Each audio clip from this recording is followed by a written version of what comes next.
O RIC Notícias Manhã continua hoje com a série de entrevistas com os principais candidatos ao governo do nosso estado. Foram convidados os nomes que têm representação no Congresso Nacional.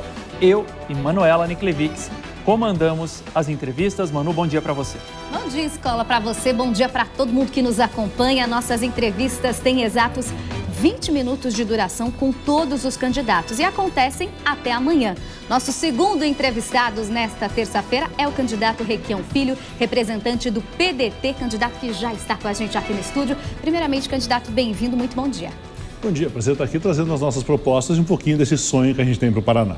Candidato, seu tempo começa a contar a partir de agora. Queria começar falando de educação. O senhor tem muitas críticas a modelos que foram implementados nessa gestão, principalmente modelo parceiro na escola e também os colégios cívico-militares, aliás, que foram ampliados aí nessa gestão. Queria entender, em uma eventual gestão de Requião Filho, ano letivo de 2027, começa sem o parceiro na escola e sem colégios cívico-militares?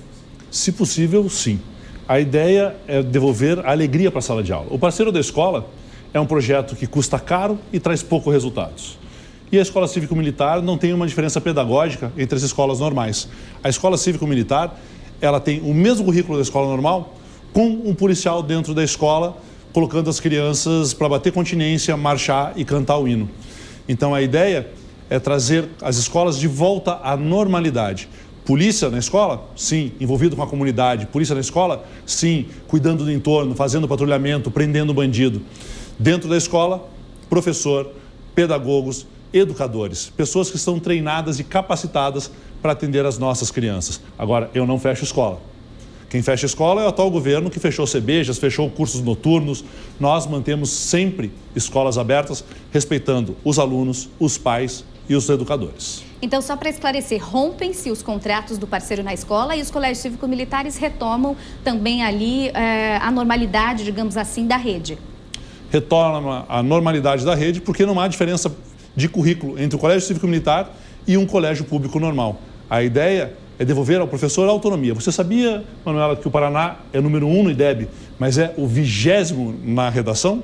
Veja, na hora que o IDEB é colocado, ele pega frequência, aprovação e quase que só isso. Não pega conhecimento.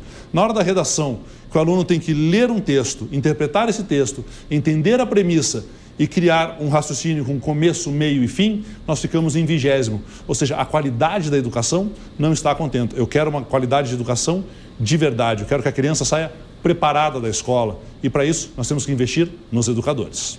O IDEB leva em consideração também a proficiência em português e matemática. E aí, só para esclarecer e a gente passar para outro assunto... era uma provinha simples. Quando você pega o Enem, por exemplo, o Paraná não está em primeiro lugar. Mas então o senhor vai utilizar outras metodologias para avaliação, Nós temos que reavaliar de verdade o ensino dentro da sala de aula. O IDEB é um indicador, mas ele não pode ser uma meta e a única meta. A meta, o objetivo da educação é criar um cidadão que saiba o seu valor. É criar uma criança que saiba escolher entre o certo e o errado. É criar uma criança que tenha bons valores. Isso não é passando crianças que não deveriam passar de ano simplesmente para ficar bem na propaganda. Candidato, um dos temas do seu plano de governo que tem um bom espaço no seu plano de governo, o senhor é um crítico, é privatização. Falando da privatização da Copel, no plano de governo, o senhor detalha, por exemplo, auditar a privatização, revisar os contratos e também os dividendos da empresa e manter aberta uma recuperação do controle quando houver viabilidade jurídica. O que isso quer dizer? O senhor promete ou talvez o senhor pretende recomprar parte das ações dessa empresa e isso estaria atrelado a uma redução das tarifas da Copel? Com toda certeza. A Copel hoje deixa de atender a você que está nos assistindo, deixa de atender ao agro, à indústria e à empresa paranaense. A Copel hoje já distribuiu mais de 6 bilhões de reais para os acionistas. E ela foi vendida e o governo do estado recebeu 3 bilhões que já foram gastos, já acabou esse dinheiro. Então nós queremos auditar a venda da Copel, porque há indícios e participação do BTG, do Tanuri, do Vorcaro e do Banco Master. Isso é um problema da Polícia Federal e do Ministério Público. Vamos auditar essa avaliação que foi feita da Copel, porque eu acho que ela foi subavaliada, nós temos que entender os ativos e vamos sim trabalhar para reverter a lei que proíbe o Estado de retomar o controle, de recomprar as ações. Então queremos retomar o comando da Copel, ainda como empresa mista. Ela sempre foi mista e permanecerá mista. Mas a Copel, então, passa a se preocupar com o povo do Paraná, com o nosso agro, com a nossa indústria, com as nossas empresas e com as famílias paranaenses. Energia barata é desenvolvimento. Energia barata é ferramenta de crescimento econômico. E uma Copel, na mão do governo do estado, volta a investir no Paraná. Hoje, a Copel só tira dinheiro do nosso estado, não investe mais. Estão agora querendo anunciar novas hidrelétricas, novas captação, mas, amigo, foram 8 anos com o ratinho no governo e não fizeram nada. Agora, nos 49 minutos do segundo tempo, chega a ser feio fazer promessa. Se isso custar muito caro, candidato, quanto o senhor, ou do plano de governo, do orçamento do senhor, o senhor pretende dispor para essa compra? Ou isso ainda não é negociável? Não é negociável porque o que é caro? Investir na economia paranaense é caro, porque a compra da Copel é redução de tarifa. Redução de tarifa é mais dinheiro no bolso do paranaense, é mais dinheiro no agro, é mais dinheiro na indústria, é mais dinheiro nas nossas empresas. Então não é um custo, é um investimento. Ter a Copel pública com a menor tarifa e o melhor serviço é investimento. E veja, a Copel era pública, a empresa número 1 do Brasil com a menor tarifa. Hoje temos uma das tarifas mais caras e temos a desaprovação de mais de 86%, quase 90% da indústria, das empresas e do agro reprova a Copel. Número igual com a população. E veja, a Copel acabou de aumentar em 50% a energia para a indústria, para as CNPJs e em 20% a energia da dona de casa, do pai de família. Esse dinheiro sai do Paraná e não volta. É enviado para o exterior, sequer é reinvestido aqui no estado. Então, a Copel pública, na mão do estado, sendo ferramenta, é investimento. Isso tem que ficar muito claro. Mas de valores do orçamento, tem um limite, um teto que o senhor chegaria para a recompra dessas ações? Tem o que for possível dentro do tempo. Não vamos aqui fazer bravatas, vamos fazer de maneira segura para que o estado continue tendo investimentos em saúde, educação e segurança. Só aproveitando, Manu, esse gancho das privatizações, o senhor ainda fala em manter públicas, né? A Sanepar, o programa de governo do senhor também defende a Celepar, defende a Ferroeste também no formato público, né?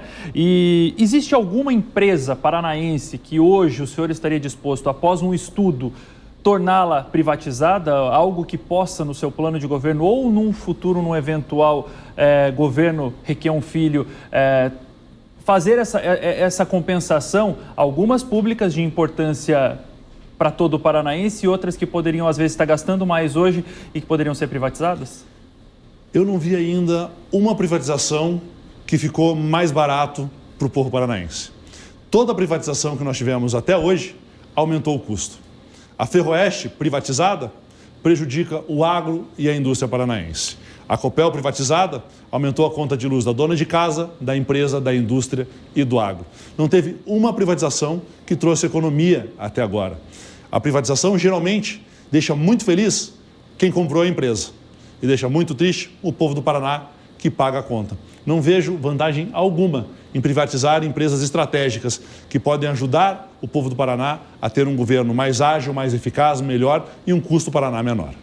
Candidato, o senhor falou sobre a Ferroeste, o seu plano de governo traz justamente a Ferroeste pública e esse é um gargalo aqui no estado do Paraná. Modernização de malha ferroviária para escoamento da safra, inclusive para tirar um pouco de caminhões das rodovias. Então, eu queria entender que tipo de investimento está previsto também na malha ferroviária, nessa Ferroeste citada no plano de governo.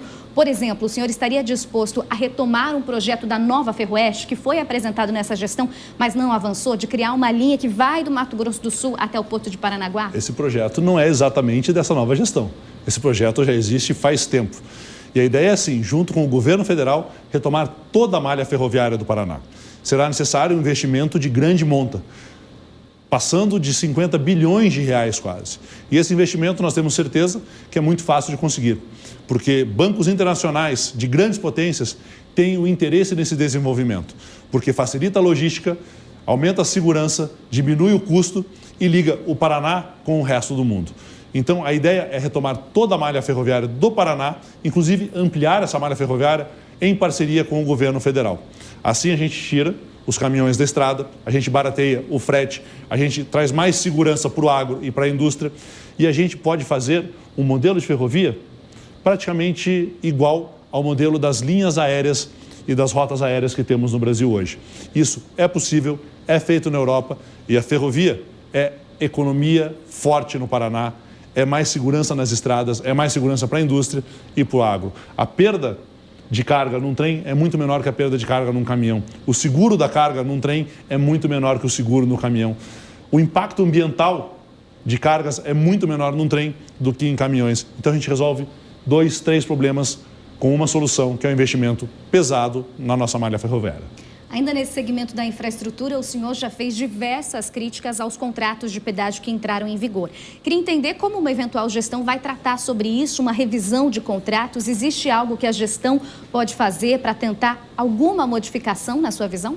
Além de denunciar que esse modelo é uma cópia do modelo antigo piorado, né, foi escrito pelo Sandro Alex, o pai do pedágio no Paraná, junto com o Ratinho Júnior, no governo do Bolsonaro, e esse pedágio rouba a nossa economia porque ele é mais caro, ele não investe o que ele deveria investir, mas infelizmente o pedágio hoje está na mão da Justiça Federal, da ANTT e foge do controle do Estado. O que nós podemos fazer é exigir que o governo federal fiscalize e exija das pedageiras as obras contratadas e que os aumentos de tarifa sejam muito bem periciados, porque eu não sei se vocês sabem, mas as pedageiras só mudou o nome fantasia. São as mesmas empresas, os mesmos donos que roubaram o Paraná, que estiveram aí naquele escândalo, que superfaturaram o pedágio, que saíram devendo mais de 6 bilhões de reais em obra e fizeram um acordo de leniência por 300 milhões, mais ou menos, e alguns outdoors no Paraná dizendo que o Ministério Público era lindo fazendo propaganda para o Deltan Dallagnol e a sua trupe. Então, eu não acredito que o pessoal do pedágio, da noite para o dia, passou a ser um anjo de candura e vai cumprir o que está no contrato. Eu desconfio deles, eu não confio neles e eu espero que o governo federal faça a sua parte agora, porque a gestão dos contratos de pedágio não é mais do Paraná, mas é do governo federal. Mas a ANTT, o órgão federal que faz essa fiscalização, na sua visão, não está fazendo um bom trabalho? A ANTT já perdoou um desvio de 400 milhões do pedágio, que ele recebeu 400 milhões a mais do que o previsto, que deveria ser reinvestido imediatamente em obras, segundo o contrato, e esse dinheiro foi distribuído entre os acionistas. E a ANTT disse, está tudo bem. Implementaram o FLIFO aqui no Paraná, aquela cobrança automática, sem cabine, sem gerar emprego, sem deixar sequer o imposto aqui no nosso estado, não estava previsto em contrato, e a ANTT disse, está tudo bem. Então já mostra de que lado a ANTT está, e não é do seu lado paranaense, é do lado da pedageira. Candidato, só para a gente continuar nos temas do seu plano de governo, um tema importantíssimo para o Paraná e para o paranaense é saúde. O plano do senhor promete aumentar gradualmente a aplicação de recursos próprios do Estado na saúde pública, criando, por exemplo, mais hospitais regionais, Hospital da Mulher, Hospital Infantil. Qual o percentual de dinheiro público o senhor pretende colocar na saúde e como a gente poderia melhorar o sistema que hoje, aqui no Paraná, é elogiado de um lado, mas criticado de outro, principalmente nas especialidades? Eu gostaria de achar os elogios, que até agora eu não achei.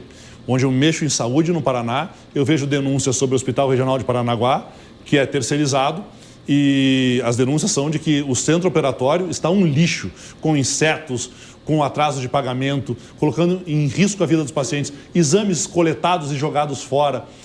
A fila do Paraná não tem transparência. A saúde pública do Paraná hoje existe para atender a uma empresa terceirizada que prioriza o dinheiro sobre a vida.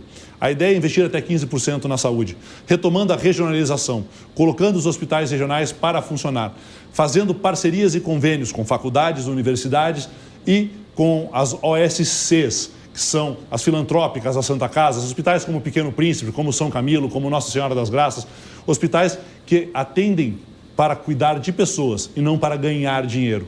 Fazendo isso, a regionalização do Paraná coloca o cidadão paranaense no seu momento mais frágil, no momento de doença, perto da sua família. Hoje, a solução da saúde no Paraná é colocar o doente numa van, numa ambulância ou num ônibus e tirá-lo de perto da sua casa e da sua família. A regionalização é importante. E a parceria com municípios e governo federal, porque a saúde é tripartite, envolve município, estado e governo, ela é necessária para que a gente não perca mais tempo na triagem, para que os postos de saúde, as UBSs, as UPAs, os hospitais e a alta e média complexidade funcionem a contento de forma transparente, priorizando a vida ao invés do lucro. Eu até agora não consigo achar os elogios à saúde pública do Paraná. O que nós temos são elogios a programas do governo federal, como Mais Especialistas, o Mais Médico, que busca trazer para o Paraná, essas especialidades diminuindo as filas. Não vejo por parte do governo estadual e do pessoal que quer continuar investimento real em saúde. Eu vejo um investimento em uma empresa que, por acaso, segundo a denúncia de um jornalista lá de Maringá, do Formigueri, se não me engano, tem esse acesso todo e tem gente viajando no jatinho do dono da empresa.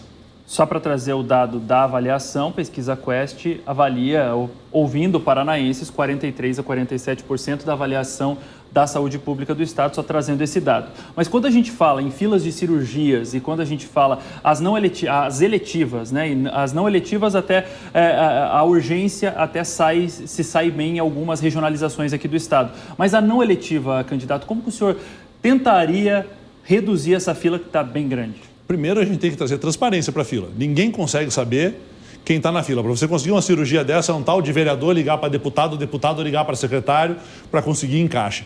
Isso é crime. Então, a gente tem que trazer a transparência para a fila. Daí, regionalizando a saúde, a gente consegue distribuir essas cirurgias de acordo com as regiões e, assim, contratando novos médicos, fazendo novos convênios, tendo as parcerias com as filantrópicas, com as santas casas e as universidades, junto com o governo federal, a gente vai tentar diminuir essa fila de uma maneira segura e correta. Porque não adianta fazer a promessa, vamos assumir e vamos zerar a fila. Não é assim. Tem uma fila e a gente tem que atender as pessoas. Seria diluída nos 4 anos. Diluída nos 4 anos. Candidato, voltando a mais um tema aqui do seu plano de governo, tem uma proposta de renda estadual complementar a benefícios federais. Queria entender, é uma proposta de uma criação de um novo benefício social? É uma proposta de compensação onde os benefícios não atendam de forma adequada à nossa população. A ideia é colocar dinheiro na nossa economia para que o Paraná tenha dinheiro no bolso, para que o paranaense tenha dinheiro no bolso e gaste esse dinheiro dentro da nossa economia. O dinheiro que fica no Paraná vai para o comércio do Paraná. O dinheiro que vai para o comércio do Paraná contrata mais paranaenses. O paranaense que tem salário compra mais. O paranaense comprando mais, nós arrecadamos mais impostos em cima, sim, do giro. Então não precisa aumentar imposto, a gente precisa aumentar o giro da economia. Essa é a ideia, é ganhar no volume, não aumentando impostos, como fez o atual governador, que aumentou por 2 vezes o ICMS, e o Paraná hoje tem uma alíquota base de 19,5%, enquanto Santa Catarina tem uma alíquota de 17%. Mas ainda não tem um desenho específico de valores, quesitos para... Isso tudo precisa ver qual é o orçamento real do Estado. Porque hoje, sem a Copel, sem a Sanepar, sem empresas que traziam dinheiro para dentro do Estado e com 25 bilhões quase de isenção fiscal, a gente precisa entender qual é a real saúde financeira do Estado do Paraná.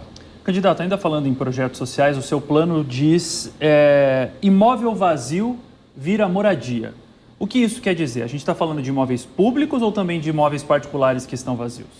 A gente está falando de um programa de se colocar dentro dos imóveis públicos moradia popular, como tem feito o governo federal e tem sido um programa de sucesso.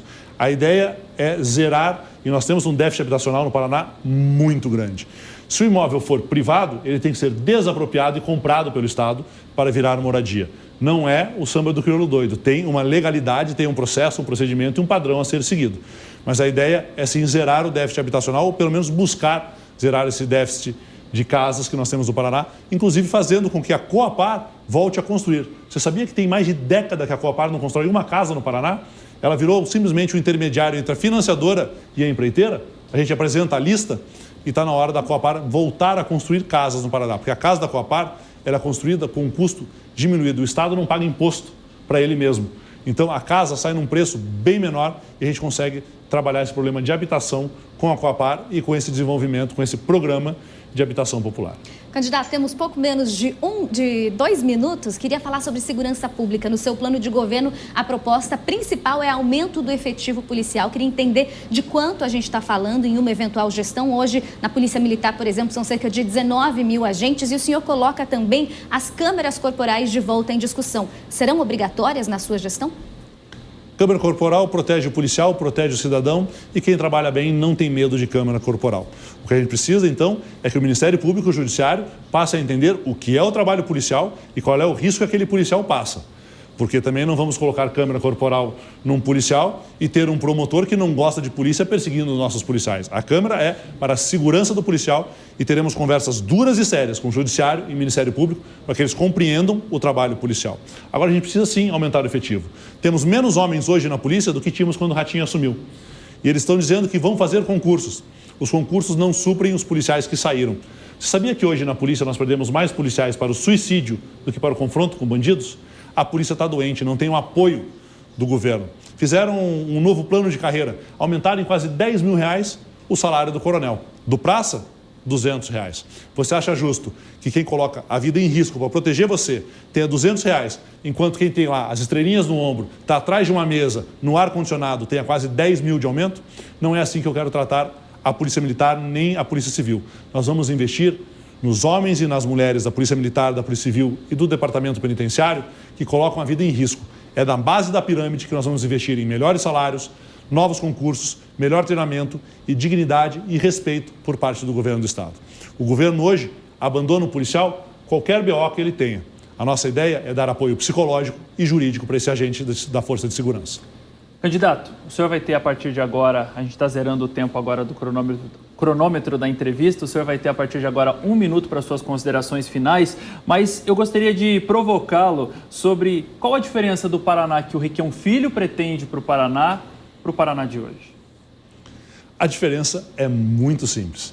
O Paraná que o Requião Filho pretende é aquele que vocês veem na propaganda. Lindo, maravilhoso, com estradas bonitas, com educação de qualidade, com um policial feliz, com um professor feliz, com uma saúde atendendo o paranaense.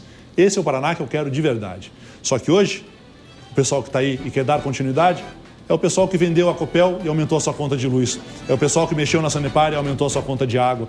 É o pessoal que aumentou o ICMS e deixou o produto que você compra no mercado mais caro. O Paraná que eu quero é um Paraná que cuide de pessoas, que abrace e acolha o povo paranaense, que priorize a nossa indústria, o nosso agro, não apenas uma parte, mas todos. O Paraná tem que ser um governo que converse do chão de fábrica ao patrão, do agricultor à cooperativa, do policial ao professor.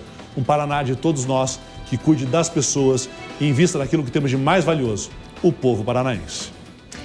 Candidato Requião Filho, do PDT, muito obrigado pela atenção com a audiência aqui do Grupo RIC. E a você que nos acompanha, não esqueça que a nossa série de entrevistas continua amanhã, onde vamos receber então o candidato do PSD ao governo aqui do Paraná, Sandro Alex. Nosso encontro é a partir das 8h10 da manhã aqui no RIC Notícias Manhã, mas claro, chega mais cedo para fazer companhia ao Eduardo Escola e a Ana Vaz. Estaremos aqui. A entrevista de hoje com o candidato Requião Filho está na íntegra daqui a pouquinho no nosso canal do YouTube RIC Record Paraná.